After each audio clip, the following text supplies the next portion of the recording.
তারা এই এনসিপিকে প্রতিষ্ঠা করার জন্যে এই সিটি কর্পোরেশন, ওয়াসা, এলজেডি সরকারি যত বড় বড় প্রতিষ্ঠানগুলি আছে ওই সমস্ত প্রতিষ্ঠানের টাকা পয়সা লুটপাট করে এনসিপির নেতারা বাগবাটুরা করে নিচ্ছে। এখন এই জায়গায় দায়িত্বশীল লোকজন যদি ক্ষমতায় আসে তাদের সেই দুর্নীতি এবং বাগবাটুরা বন্ধ হয়ে যাবে। বিদায় এনসিপি রাজনীতিক চলবে না, বিদায় তাদের খরচপাতি কোথা থেকে আসবে? এখন তো এই দুর্নীতির মাধ্যমে তারা বাগবাটুরা করে তাদের রাজনৈতিক দল চালাচ্ছে।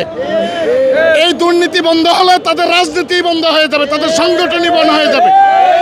এই ভয়েই মূলত আসলে তারা জনপ্রতিনিধির হাতে ক্ষমতা হস্তান্তর করতে চাচ্ছে না। তারা ফেসবুকে লাইভ করেছে যে গাড়ি ভাড়া দিয়ে দেশে যেতে পারে না, তারা লাইভ করেছে হোটেলে খাবারের বিল দিতে পারে না। এখন তারা 70 লক্ষ 80 লক্ষ কোটি টাকার গাড়ি দিয়ে ঘুরে, 100-150 গাড়ি দিয়ে মহারা দেয়। ওই টাকা কোথা থেকে আসে? ওই টাকা এই সরকারি প্রতিষ্ঠানগিরি থেকে নিয়েই তারা এনসিপিকে চালাচ্ছে।